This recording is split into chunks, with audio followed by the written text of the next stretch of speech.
અમીરગઢ તાલુકાના અરણીવાડા સહિત 37 ગામો ઇકબાલગઢ ગામે અક્ષત ચોખાનું આમંત્રણ લેવા પહોંચ્યા।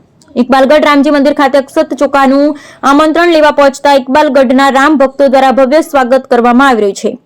અયોધ્યામાં રામ મંદિરની પ્રાણ પ્રતિષ્ઠાને લઈ સમગ્ર ભારતભરમાં ઉજવણી થઈ રહી છે। અમીરગઢ તાલુકાના ઇકબાલગઢ ગામે આવેલ રામજી મંદિર ખાતે થોડા દિવસ અગાઉ અયોધ્યાથી અક્ષત ચોખાનું આમંત્રણ આપવામાં આવ્યું। ત્યારે ઇકબાલગઢ ગામના ગ્રામજનોએ અયોધ્યાથી આવેલા અક્ષત ચોખાનું આમંત્રણ સ્વીકાર્યું હતું।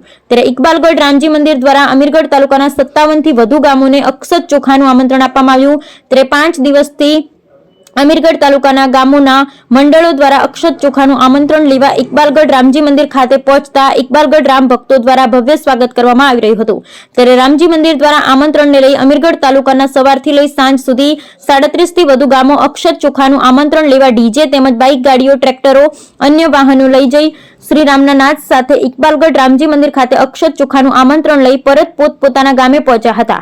ત્યારે અરણીવાડા ગામે આવેલ મહાકાળેશ્વર મંદિરના ગાદીપતિના સાનિધ્યમાં કાળાબાવજી ગૌશાળા ખાતેથી અરણીવાડા ગામના ભાવિક ભક્તો તેમજ સંતો સાથે મોટી સંખ્યામાં ડીજે બાઇક ટ્રેક્ટરો તેમજ અન્ય વાહનોમાં અક્ષત ચોખાનું આમંત્રણ લેવા ઇકબાલગઢ રામજી મંદિર ખાતે પહોંચ્યા હતા।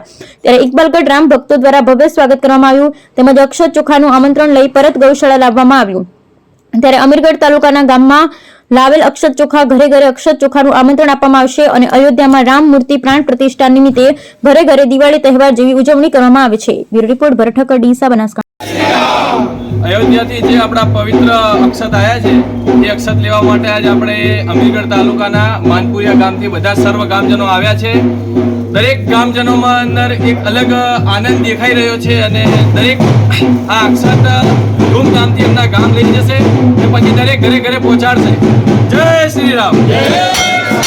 ઓકે, અયોધ્યાની પાવન ધરતી પર ભગવાન શ્રી રામ બિરાજમાન થવા જઈ રહ્યા છે। 22 જાન્યુઆરી શ્રી રામચંદ્ર ભગવાનજીનું પ્રાણ પ્રતિષ્ઠા મહોત્સવ એ નિમિત્તે ત્યાંથી અક્ષત પૂજની અક્ષત અમારા તાલુકામાં આવી ગયા છે। તાલુકામાં અક્ષત દરેક મિત્રો, દરેક કાર્યકર્તા, દરેક ભગવા દ્વારા 25,000 ઘર સુધી પહોંચાડવાનું કાર્યકર્તાઓ કરી રહ્યા છે। ગામે ગામથી સાધુ સંતોના આશીર્વાદથી બેન્ડ ડીજેના તાલથી ગામડાઓમાંથી લોકો ઉત્સાહભેરા અક્ષત રૂપી ભગવાનનું આ કળશ લઈ અને ગામે ગામ જઈ રહ્યા છે અને તેમને અનેરો આનંદ ઉત્સાહ જોવા મળી રહ્યો છે।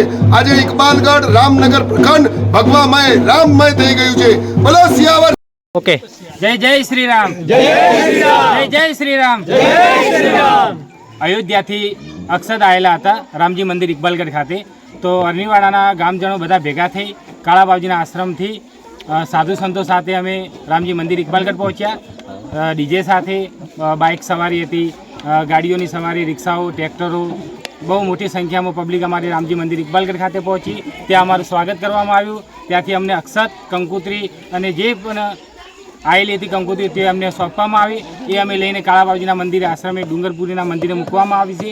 જે ગામ લોકો કાલે ભેગા મળીને બધાના ઘરે પહોંચે એવું અમે કાર્ય કરીશું। કોઈ ઘર ના રહી જાય, અયોધ્યાના અક્ષત જે આવેલા અક્ષતથી વંચિત ના રહી જાય અને જે રામ માટે જે 500 વર્ષ પહેલાં જે આપણા પૂર્વજો ખપી ગયા, જેની આપણને જે આજે આઝાદી મળી છે રામ મંદિરને લઈને, એટલે બોલો શ્રી રામ ભગવાનની જય। જય શ્રી રામ, જય શ્રી રામ, ભારત માતા કી જય। રામજીના ચોખા અયોધ્યાથી ઇકબાલગઢ રામજી મંદિરે આવ્યા હતા। અમે અરણીવાડાથી કાળાબાવસીની જગ્યાથી બધા ભાવિ ભક્તો ભેળા થઈ વાતે ગાતે ડીજે હાથે ખૂબ મોટી સંખ્યામાં હારાઈ ભેળા થઈ અને ચોખા લાવી કાળાબાવસીની ધૂણી છે, ડુંગરપુરી મહારાજની ધૂણી નામથી પ્રખ્યાત છે। અમીરગઢ તાલુકામાં બહુ વિશાળ જગ્યા છે। અમીરગઢ તાલુકામાં અરણીવાડા ગાજણા જયરાજ પાટ બાજુમાં આવેલી છે। અહીંથી બધા હળી મળી ચોખા લાવી બાવસીને ધૂણીએ ચડાવી અને કાલે પૂરા ગામમાં ઘર ઘર એ ચોખાના અમારો એવો વિચાર છે બધાને ઘરે ઘરે પહોંચે એવી રામજી અમારા ઉપર કૃપા કરે और आशीर्वाद रखे और 36 कुंभ में आशीर्वाद बिनो रहे और व्यसन मुक्त बने समाज और अच्छी प्रगति करे और समाज अच्छे रस्ते चाले एवी आशा रखा। भारत माता की जय।